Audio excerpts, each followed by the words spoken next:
तो देखो last video में मैंने आइंस्टाइन इक्वेशन का डेरिवेशन आपको बताया है और उसके डिफरेंट फॉर्म्स अपन ने देखे थे। Half mv max square that is kinetic energy equal to h nu minus w0 h nu 0 होता है, इसलिए दूसरा फॉर्म अपन ने लिखे थे kinetic energy that is half mv max square h in bracket nu minus nu 0 और तीसरा form stopping potential equal to kinetic energy या फिर stopping potential equal to h nu minus nu 0। ये तीनों इक्वेशन से अब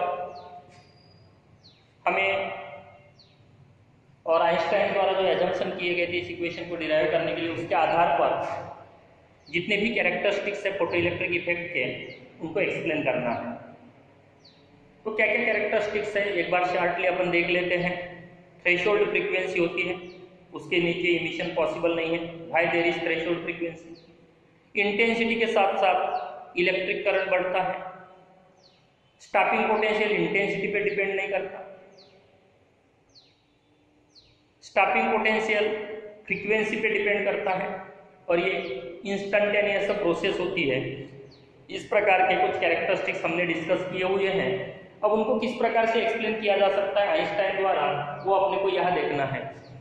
तो आइंस्टाइन के इक्वेशंस द्वारा हमें सबसे पहले थ्रेशोल्ड फ्रीक्वेंसी के बारे में देखना है। तो हमारे पास ये इक्वेशन है, देखो kinetic energy equal to h nu minus nu 0। हमने कहा कि फोटो इलेक्ट्रिक इफेक्ट इस कंडीशन के अनुसार मिलता है, थ्रेशोल्ड से फ्रीक्वेंसी थोड़ी ज्यादा या उसके बराबर होगी। अगर ये लेस है, थ्रेशोल्ड से फ्रीक्वेंसी लेस है, तो क्या होगा? यहां आ जाते हैं equation h nu less than nu 0, तो ये वैल्यू निगेटिव हो जाएगी, यानी निगेटिव वैल्यू आएगी किसकी? काइनेटिक एनर्जी की।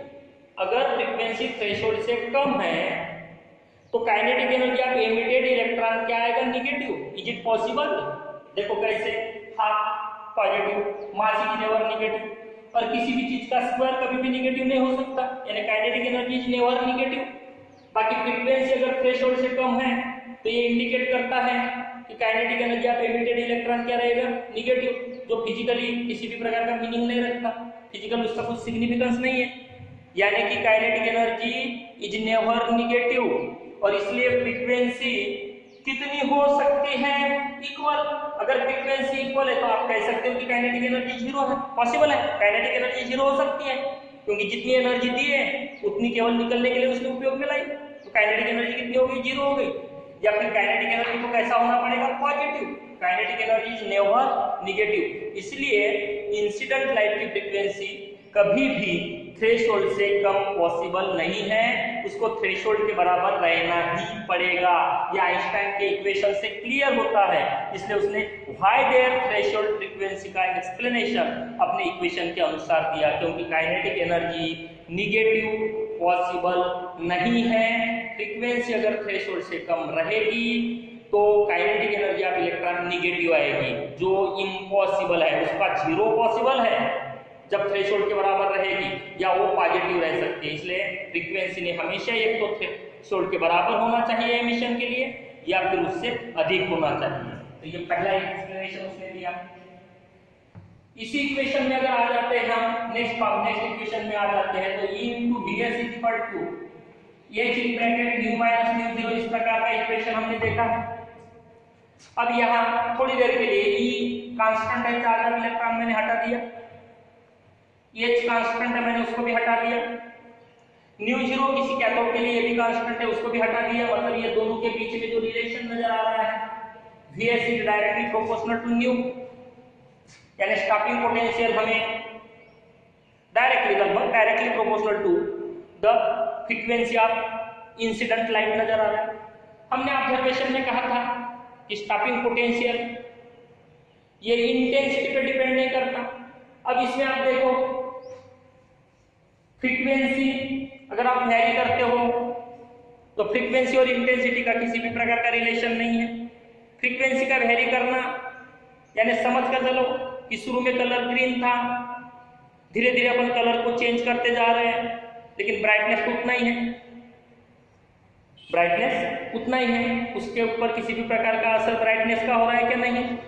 यानी जब हम इंटेंसिटी अगर बढ़ा रहे हैं और समझो अगर आपने ग्रीन लाइट उपयोग में लाया तो हमेशा के लाइट तो ग्रीन ही रहने वाला है, लाइट ग्रीन ही है, लेकिन पहले वो डिम था, बाद में कैसा हो रहा है, वो ब्राइट हो रहा है, तो कुछ असर पड़ेगा क्या फ्रीक्वेंसी पे? नहीं। और इसलिए इक्वेशन ये सजेस्ट करता है कि there is no any relation of stopping potential with intensity. लेकिन अगर हम फ्रीक्वेंसी वेरी करते हैं तो स्टॉपिंग पोटेंशियल फ्रीक्वेंसी पे डिपेंड करता है, इंटेंसिटी पे तो डिपेंड नहीं करता। इक्वेशन भी बता रहा है कि कोई असर ही नहीं पड़ेगा उसकी वैल्यू पे इंटेंसिटी का, लेकिन फ्रीक्वेंसी का असर पड़ रहा है। फ्रीक्वेंसी बदलेगी, स्टॉपिंग पोटेंशियल बदलेगा। Higher frequency higher stopping potential, higher frequency higher stopping potential. इसलिए ग्राफिकली हमने कहा था अलग अलग इंटेंसिटी सेम स्टॉपिंग पोटेंशियल मिला था। सेम इंटेंसिटी अलग अलग फ्रीक्वेंसी स्टॉपिंग पोटेंशियल क्या हो गया था? चेंज हो गया था। तो ये आइंस्टाइन की इक्वेशन से ये भी एक्सप्लेन होता है। ये एक ऑब्जर्वेशन में अपन ने देखे थे कि जब इंटेंसिटी ऑफ लाइट बढ़ती है तो फोटो इलेक्ट्रिक करंट भी बढ़ता है, लेकिन कंडीशन है न्यू ग्रेटर देन और इक्वल टू न्यू जीरो, मतलब एमिशन होना चाहिए। तो इस कंडीशन के अनुसार ये को देखना है, क्योंकि बिलो जब ये कंडीशन रहेगी mu zero less than new तो एमिशन तो होना ही नहीं है, इस कंडीशन का विचार ही नहीं करना है। लेकिन इस कंडीशन में जैसे जैसे इंटेंसिटी बढ़ती है इलेक्ट्रिक करंट भी बढ़ता है। तो आइंस्टाइन ने इसका इक्वेशन कैसे दिया? उसने जो प्रोबेबिलिटी बताई है उस प्रोबेबिलिटी में जाना पड़ेगा। उसने प्रोबेबिलिटी में क्या कहा? ये भी जो फोटॉन है उसकी एनर्जी एक इलेक्ट्रॉन लेता है, यानी एक फोटॉन एक इलेक्ट्रॉन को निकालता है। आइंस्टाइन के अनुसार एक इलेक्ट्रॉन को निकालने के लिए एक फोटॉन की जरूरत पड़ रही है।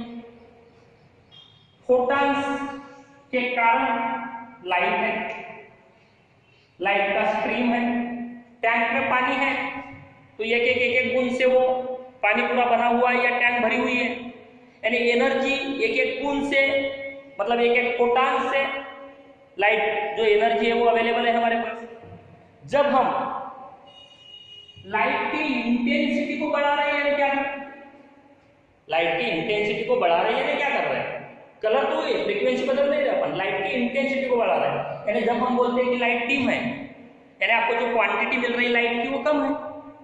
आप बोलते हैं कि लाइट अब ब्राइट है, यानी क्या हो रहा है? क्वांटिटी जो है लाइट की आपके पास वो कैसी है? ज्यादा है। अब ये क्वांटिटी ऑफ लाइट जो मैं बोल रहा हूँ वो ज्यादा या कम यानी क्या? तो जब डिम लाइट है यानी आपके पास फोटॉन्स कम आ रहे हैं, जब ये ब्राइट है यानी फोटॉन्स ज्यादा निकल रहे हैं। तो समझ के चलो कि धीरे धीरे हम इंटेंसिटी को बढ़ा रहे हैं लाइट के,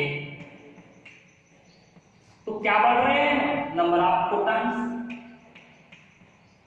इलेक्ट्रिक करंट क्या है? Rate of flow of charge यानी Q/T। चार्ज क्या है? ये इनटू E यानी क्या? इलेक्ट्रॉन। ये यानी क्या? Number of electrons. तो जब इंटेंसिटी बढ़ेगी नंबर ऑफ फोटॉन्स बढ़ेंगे। नंबर ऑफ फोटॉन्स समझो शुरू में इंटेंसिटी कम थी, 8 फोटॉन्स इंसिडेंट हो रहे थे तो 8 इलेक्ट्रॉन निकल रहे थे। 100 फोटॉन इंसिडेंट हो गए, 100 फोटॉन निकले।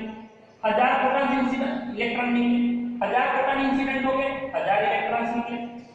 यानी नंबर ऑफ इलेक्ट्रॉन्स बढ़ रहे, n बढ़ रहा है, यानी n ही बढ़ रहा है। Rate of flow of charge बढ़ रहा है, यानी क्या बढ़ रहा है? Electric current. इसलिए आइंस्टाइन के अनुसार एक फोटॉन एक इलेक्ट्रॉन एमिट करता है।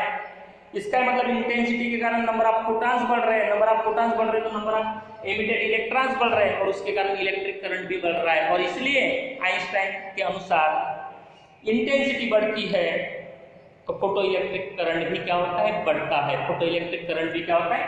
बढ़ता है। और फाइनली एक और ऑब्जर्वेशन था, वो ये था कि जो प्रोसेस है वो इंस्टेंटेनियस प्रोसेस है। तो जब भी फोटॉन किसी मेटल सरफेस के ऊपर इंसिडेंट होते हैं और फोटॉन अगर यहाँ इलेक्ट्रॉन के साथ जब कोलाइड होते हैं, दो का जो कोलिजन होता है वो इलास्टिक टाइप का कोलिजन होता है। और इलास्टिक टाइप के कोलिजन में किसी भी प्रकार के एनर्जी का लॉस नहीं होता।